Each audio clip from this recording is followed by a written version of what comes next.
Imagine just for a moment that everything you desire is already yours. Not somewhere in the future, but right here, right now. What if I told you that the key to unlocking that reality is hidden in a little secret so simple, yet so profound, that once understood, it changes everything? Today, I want to share with you that secret. The power within you that shapes your world, molds your life, and brings your deepest wishes into form. This is not about wishful thinking or empty hope. It is about a timeless truth, the creative power of your imagination and the assumptions you live by. Let me give you a little secret that will forever alter how you see yourself and the world around you. I will give you a little secret. It is not found in books alone, nor whispered in crowded rooms. It is not taught by the world, for the world does not yet believe it. But it is real. It is the quiet power behind every great change, every miracle, every transformation you have ever seen. And this secret is imagination. Not the idle wandering of thought, but the sacred, deliberate act of imagining with feeling. Imagination, when infused with conviction, becomes the hidden architect of reality. You see, most people live reactively. They believe what they see, and they accept the evidence of the senses as final. But those who understand the secret know it is the other way around. What you see now is merely the echo of what you have felt, believed, and assumed in your inner world. The outer world is not cause, but effect. The true cause is within you, and it begins in imagination. To persist in imagination is not to daydream lightly. It is to enter the state of the wish fulfilled and to remain there with emotional certainty. It is to walk in the unseen as if it were already seen. It is to speak and move and breathe from the assumption that what you desire is already yours. When this is done with sincerity and repetition, reality bends, quietly, obediently, to match the tone of that inner world. This is not theory. This is law. The world teaches effort, striving, and competition. But the secret does not operate by the world's logic. It does not respond to desperation, nor to force. It moves by assumption. The most powerful thing you can do is to assume, in the silence of your mind, that what you want is already true. This assumption, if held in feeling, is creative. It plants a seed in the unseen, and just as surely as spring follows winter, it must bear fruit. Not because you begged, not because you forced it, but because you believed it and imagined it with feeling. Feeling is the key. Thought alone will not create. You may repeat words for hours, but if the feeling is not there, it is only noise. But one moment of vivid, emotional imagining, one moment of fully entering the scene of your wish as though it were now, is worth more than hours of empty repetition. This is why you must learn to feel it real. You must learn to bring the end into your now, to touch it in your imagination as if it were present. That inner experience becomes the mold into which life pours itself. You do not need to know how it will come. The means are never your concern. Imagination does not work by logic or visible pathways. It works by certainty. When you occupy the state of your desire already fulfilled, the world outside will rearrange itself to reflect that new state. Doors will open, opportunities will appear, people will change, not because you pushed, but because you imagined and remained faithful. So, when next you desire something, do not strive. Do not reach outward. Go within. Close your eyes and construct the scene that would be true if your desire were already fulfilled. See it clearly. Hear the sounds. Feel the feeling. And most importantly, rest in the certainty that this imagined scene is more real than the facts you see around you now. I will give you a little secret, one that the surface mind often overlooks, though it governs everything you experience. The world you see, the people, the conditions, the opportunities or lack thereof, is not something happening to you, but something happening through you. Life does not push itself upon you. It flows outward from the invisible center of your being, shaped and colored by your inner state. The world is your mirror, And it reflects not what you want, but what you are in consciousness. Pause and consider this. Every moment of your life is telling you who you have assumed yourself to be. Your relationships, your finances, your health, your environment, each of them is a reflection, not of chance, but of identity. If you wish to know what you have believed deep down, you need only observe your world. This is not a punishment, nor is it unfair. It is a sacred feedback loop, an unerring mirror that shows you the contents of your own consciousness. When people attempt to change the world without first changing themselves, they labor in vain. They rearrange the outer, yet the inner remains unchanged, and so the old patterns return. But when a man changes his inner state, when he truly feels himself to be different, the world obeys that shift.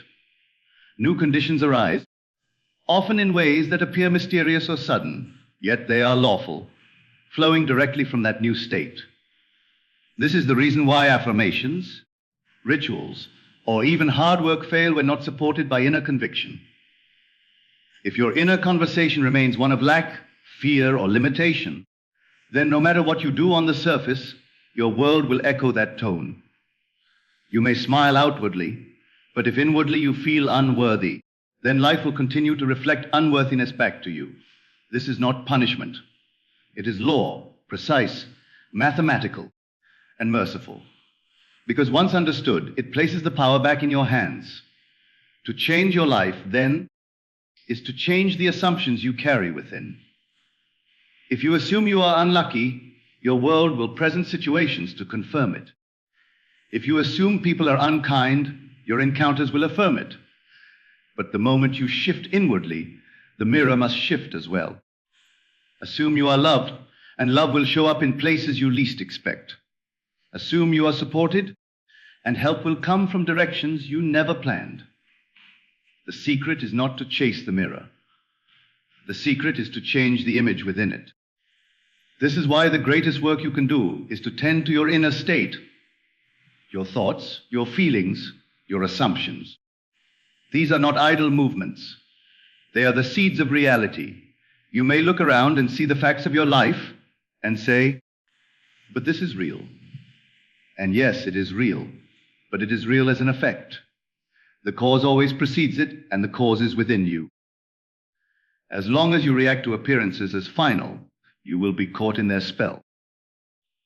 But when you recognize that appearances are shadows cast by your own consciousness, you begin to reclaim your power. It is not about pretending that everything is fine when it is not.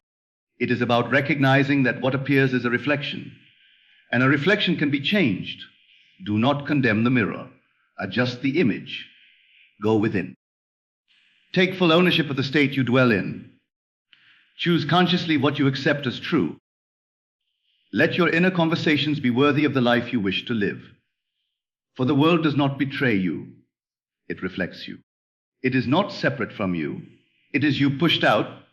I will give you a little secret, one that sounds simple, yet dissolves the very foundation of struggle. It is this: you already are what you seek to be.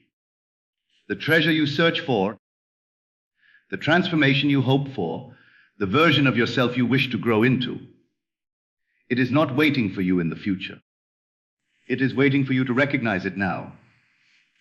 The great illusion is that we must become in time what we are not yet in spirit.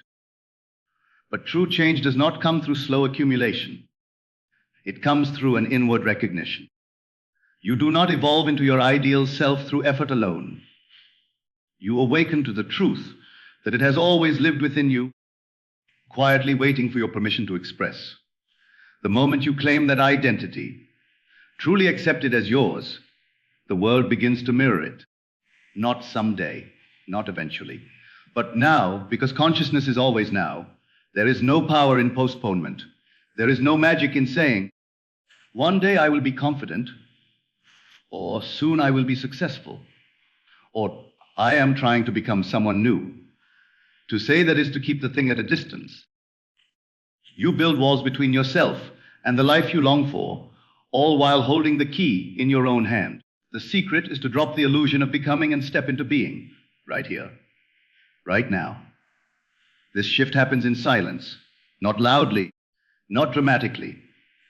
No one around you needs to know. You don't have to announce it. But inwardly, something changes. You begin to walk, speak, think, and feel from the state of the one who already is. You no longer ask, how do I get there?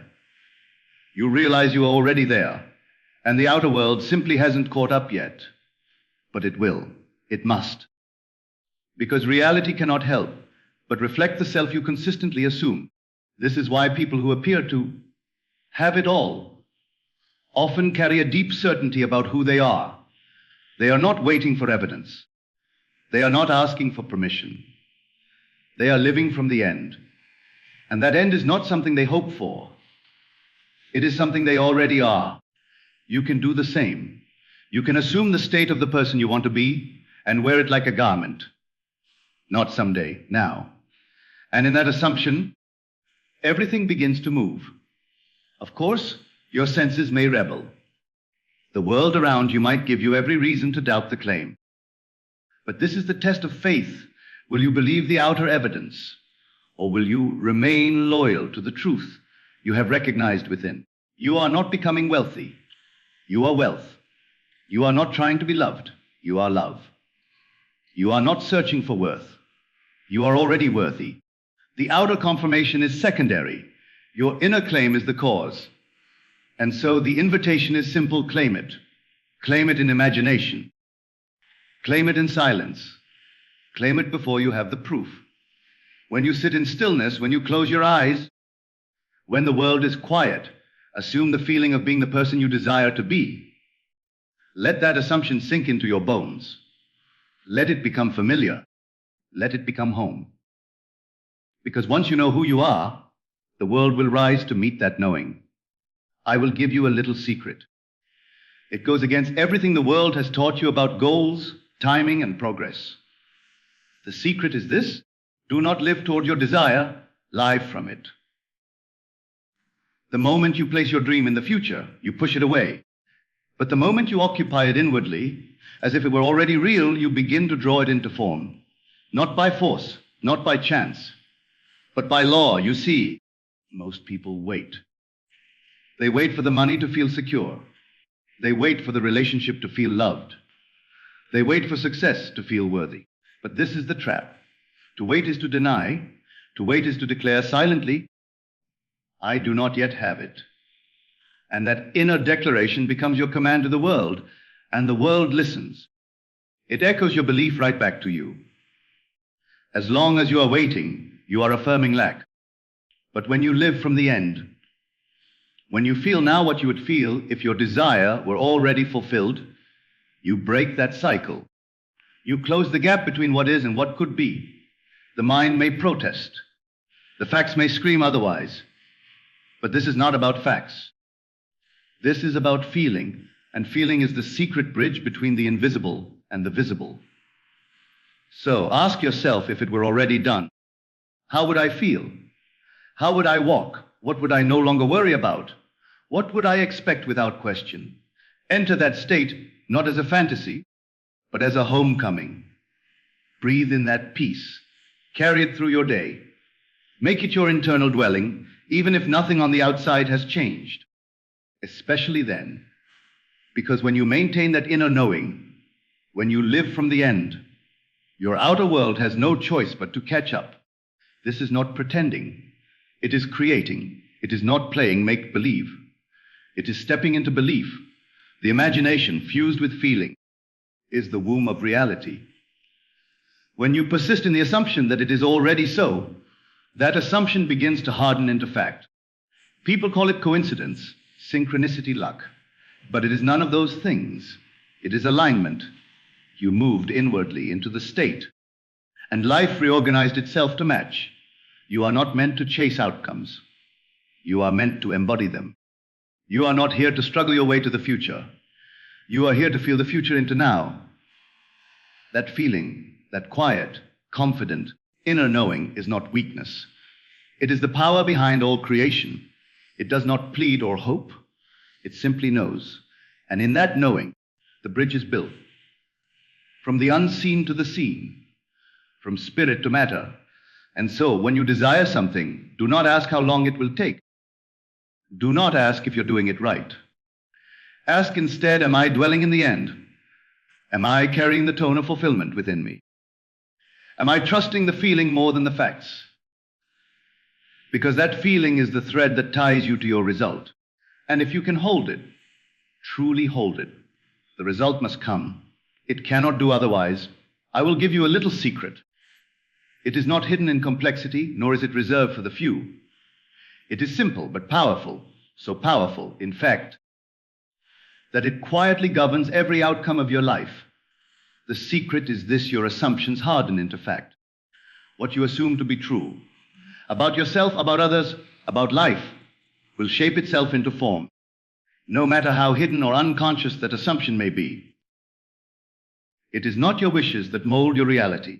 It is not your fleeting desires or your surface level thoughts. It is what you accept as true, inwardly and consistently, that begins to crystallize into the events, conditions, and people that populate your life. Wishing is passive. Hoping is uncertain. But assumption is active, powerful, and creative. When you assume a state and persist in it, the universe bends, not in rebellion, but in harmony with that inner conviction. Most people believe they must respond to life. They believe the facts are fixed and they must adjust to them. But the truth is, the facts are fluid. What you call reality is nothing more than a mirror reflecting your most dominant beliefs and assumptions. You can't change the reflection by scratching at the glass. You change it by changing what you are inwardly imagining and assuming to be true. This is not about pretending. It is not about faking. It is about claiming.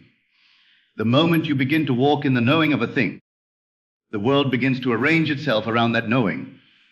You may not see immediate results, but if you remain loyal to that assumption, if you refuse to contradict it with doubt, the outer world will reflect it. It must. Not because you forced it, but because you aligned with it. You must assume boldly.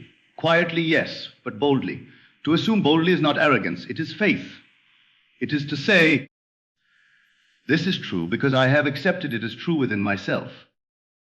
Even if the senses say otherwise, even if every piece of evidence in your environment tries to convince you otherwise, this is the test, and it is a sacred one. Will you believe your inner assumption more than the outer fact? And here's the truth.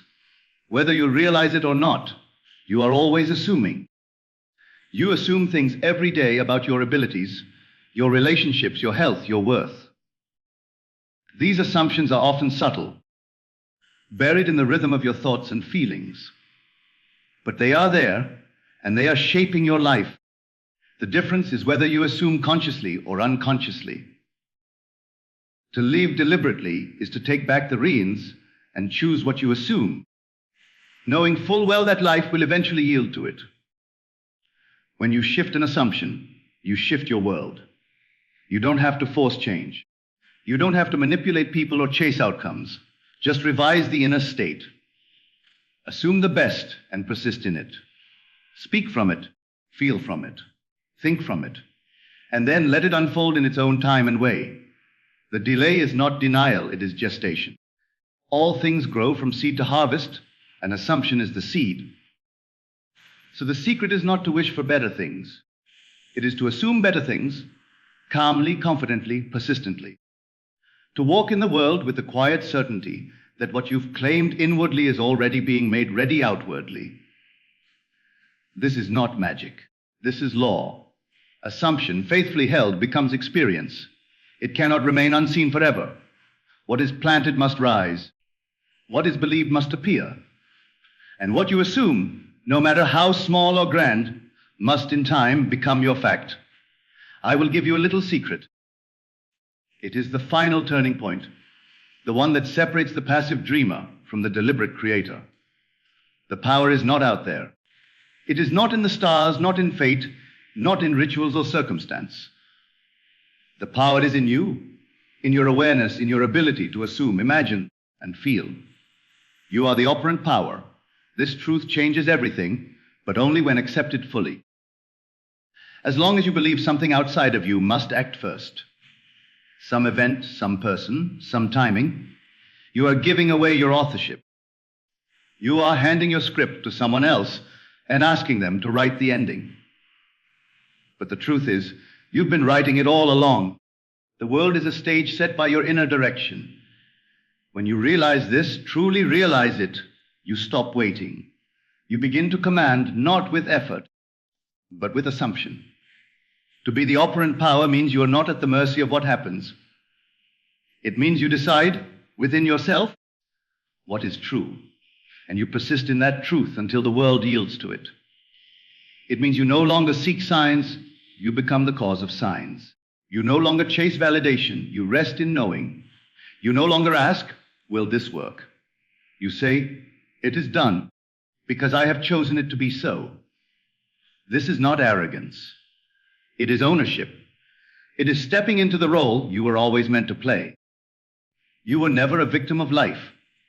You were always its origin point. Even when unaware, your beliefs shaped your outcomes. Your inner state was mirrored back to you in 1,000 forms. Now, with awareness, you can choose deliberately. And that choice, when backed by feeling, is creation. Being the operant power does not mean you control others. It means you control your assumptions about others. It means you stop reacting and start selecting. You don't wait for someone to treat you better. You assume they do. You don't wait for the opportunity to come. You move as though it's already yours. And in time, the reflection changes because the source has changed. No ritual is necessary. No perfect alignment of events. Those things may come, but they are results, not causes. The cause is always within. The cause is the moment you say inwardly and with conviction, this is who I am. This is what I accept. This is what I choose to believe. That quiet claim, repeated and felt, is more powerful than any force outside you, because the world obeys your state, not your struggle. You are the operant power, not because you force the world to bend, but because you no longer need it to. You know it must reflect you, and so you go first. You choose the assumption. You dwell in the end. You walk in the identity of your desire, and the world follows. It always follows. The moment you truly accept this, that there is no power outside you greater than the one within you, you are free. Free from waiting, free from fear, free from limitation. You realize that life is not happening to you. Life is responding to you. You are not a passenger. You are the driver. You are the center. You are the one who chooses the state, and the state chooses the world. And now, my friend, remember this above all else. Within you lies the sacred power to shape your world. Not tomorrow, not someday, but this very moment. Your imagination, your feeling, your assumption. These are the tools of creation. Do not look outward for proof or permission. For the reality you seek is born in the silence of your own consciousness. When you claim your desire as already fulfilled, when you walk in that knowing without doubt or hesitation, the world must conform. It cannot do otherwise. You are the master sculptor of your destiny, and your inner world is the clay. So hold fast to the feeling of the wish fulfilled. Live from the end, and let the unseen become your visible truth. The secret is yours to keep and to use. For what you assume with conviction, you shall surely become.